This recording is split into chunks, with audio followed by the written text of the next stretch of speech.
What up everyone, it's me again. Welcome to my channel. Today I just wanted to make a quick video on how to set up any interface and extend it to another bigger interface so you have more inputs.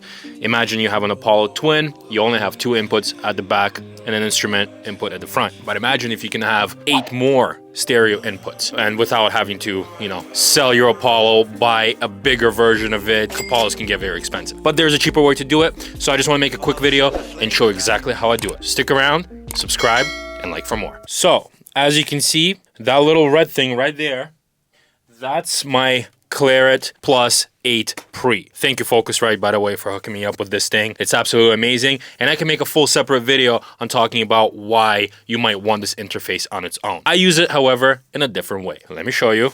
This right here is my Apollo Quad Gen 2. Now, it's an incredible interface, but it has only 4 inputs. Now, if you have a home studio, that might be enough for you. For me, I am planning to have some artists come in, multiple guitars connected, few mics connected, and I might need more inputs than just 4 inputs that I currently have right now. That's where my Focusrite Clarett 8Pre comes in. And the way to connect it is super simple. And we're gonna use ADAT to connect them both. Let's take a look. So right at the back of your interface, you will see an input like this. You see it's already glowing, just because there's already a signal going through. And here, you're gonna plug it in into the input of Apollo, and this works with a Twin as well. It doesn't just work with a Quad. I think a Twin only has an input for ADAT. This Quad has input and output. It's useful to do, if you want to run signal to both interfaces. But right now, the end of this cable goes there. The output goes into Clarett 8Pre. Now, what I thought before watching a bunch of tutorial videos is that if you can just connect that with a cable to your interface, you don't even need to set that one up. It'll just work automatically. That's not the case. With Focusrite interfaces, you do have to download the software and you have to make some changes in there before you can use that connection. So let's dive into the software and I'll show you exactly what to do. Okay, now that you have your master interface connected, it doesn't have to be Apollo, it can be any other interface. It could be 2, same Focusrite, whatever you want. Once you have everything connected and you download the Focusrite software, this is what we do.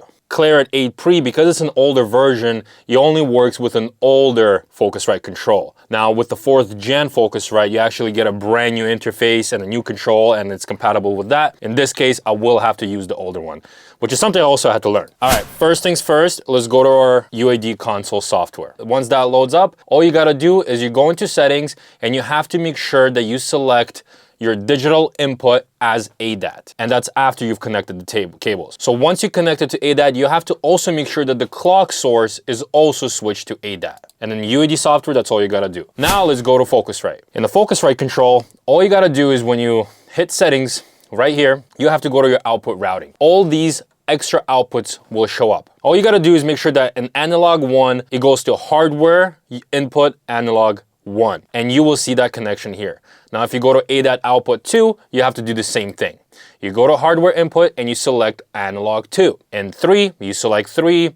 In 4, you select 4. In 5, 5, 6, 7, and in total we have 8 inputs, so you just gotta make sure it matches up. And guess what? That's it. ADAT cable, couple of switches in both of the interfaces.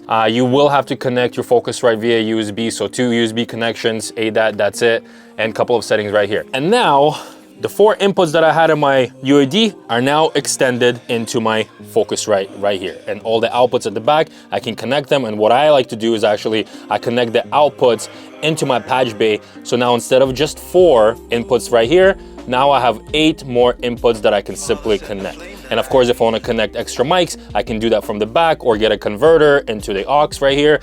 So life got just much easier. And with this setup, you can record pretty much the whole band. Hopefully you like this video. Subscribe, like the video, share it with somebody who doesn't know.